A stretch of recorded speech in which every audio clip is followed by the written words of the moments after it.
ஒரு முதியவர் வயலில் நடந்து சென்று கொண்டிருந்தார். அப்போது காலில் அடிபட்ட நாய் ஒன்று வரை கண்டதும் மெதுவாக நடக்க ஆரம்பித்தது. இதனை பார்த்த அவர் அப்படியே அந்த நாய்க்குட்டியை தூக்கி கொண்டு வீட்டிற்கு வந்து விட்டார். காலில் சிறிது மருந்து போட்டு ஒரு துணியால் கட்டி கொண்டிருந்தார். இதனை கவனித்த அவரது பேரன், இவ்வாறு செய்தால் நம்மை கடிக்காதா என்று கேட்டான். இல்லை, நாம் தீங்கு செய்யாதவரை அந்த உயிர் நம்மை எதுவும் செய்யாது என்று விளக்கமளித்தார். அப்போது ஒரு நாள் திடீரென்று ஒரு பெரிய பாம்பு வீட்டிற்குள் வந்துவிட்டது. இதனை பார்த்த அவன் அப்படியே தலையில் கடித்து விட்டான். அதனை விடாமல் குறைத்து கொண்டு வீட்டிற்கு வெளியில் கொண்டு வந்து அப்படியே துரத்தி விட்டான். அன்று முதல் மிகவும் செல்ல பிள்ளையாக வளர ஆரம்பித்தான். தாத்தா மற்றும் பேரன் நாய்க்குட்டி மூவரும் மிகவும் மகிழ்ச்சியாக விளையாட ஆரம்பித்தனர். நாய்களுக்கு நாம் தீங்கு செய்யாதவரை அது நம்மை ஒன்றும் செய்யாது.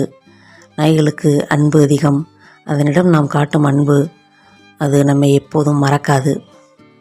நாய்களுக்கு நாம் ஒரு தடவை உணவு அளித்து விட்டோம் என்றால் வாலை ஆட்டிக்கொண்டு நம்மையே சுற்றி வரும்.